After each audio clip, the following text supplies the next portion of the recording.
ममता त्यागी जी, इस दलील से कितनी घबरा गई आप? कॉन्स्टिट्यूशन क्लब का चुनाव जीते राजीव प्रताप रूड़ी, जो स्वयं भी भाजपा के ही सांसद हैं, उसके आधार पर विपक्ष उम्मीद कर रहा है कि जब कॉन्स्टिट्यूशन क्लब का चुनाव जीत लिए तो उपराष्ट्रपति का चुनाव भी विपक्ष जीत कर दिखा देगा। क्या कहती हैं इस उम्मीद के संदर्भ में? अंतरात्मा की आवाज को लेकर कितना डर आपको है?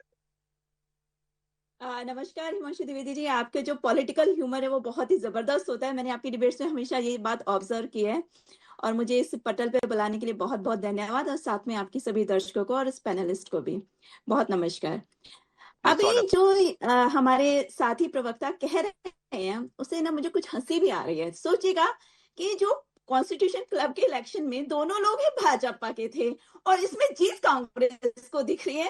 ये कौन सी राजनीति है, कौन सा एंगल चश्मा लगाते हैं कि भाजपा के ही दोनों कैंडिडेट और जीत कांग्रेस की हो गई। वारे, इस चश्मे का तो शायद कोई इलाज संभव नहीं है, लेकिन मैं फिर भी कहना चाहूंगी ये जो वाइस प्रेसिडेंट का चुनाव है ना, द्विवेदी जी, मैं इसको इस तरह से लेती हूँ कि इंडिया अलायंस को कोई मौका नहीं मिल रहा अपने आप को कहीं दिखाने का कि हम जो भानुमति का कुंबा हमने जोड़ा है कि हम एग्जिस्ट करते हैं।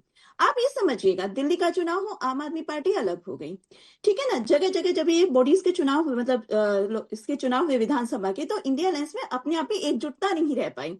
तो वाइस प्रेसिडेंट को खड़ा करने का, कैंडिडेट खड़ा करने का इनका सिर्फ एक लक्ष्य है जो मुझे समझ में आ रहा है। मैं अपने एनालिसिस से बताऊं कि किसी ना किसी बात पे तो कम से कम इंडिया अलायंस का ये पता चल रहा है कि हमारे साथ है कौन, हमारे विरोध में कौन है। सिर्फ इनका ये मोटिव है। और इनकी जो राजनीति है आजकल, अगर मैं देखूं ना, तो मैं विपक्षी राजनीति, उसे मैं विरोध की राजनीति कहती हूँ। कुछ भी भारतीय जनता पार्टी से अच्छा इनके हिसाब से कर रही है, कुछ भी करे, बस इन्हें विरोध करना है। उसे विरोध के माध्यम से इन्होंने वाइस प्रेसिडेंट के कैंडिडेट को खड़ा किया। और छोटा सा एक लाइटर नोट पे कहना चाहूंगी, हमारे जो कैंडिडेट हैं वो राधा कृष्णन जी हैं और इनके कैंडिडेट हैं सुदर्शन जी।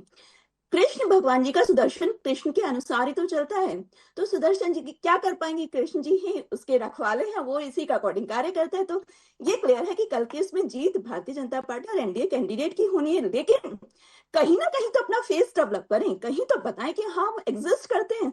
वरना तो छोटी छोटी राजनीति में तो ये अपने कुनबे को जोड़ ही नहीं पा रहे, इसलिए इन्होंने कैंडिडेट खड़े किए हैं।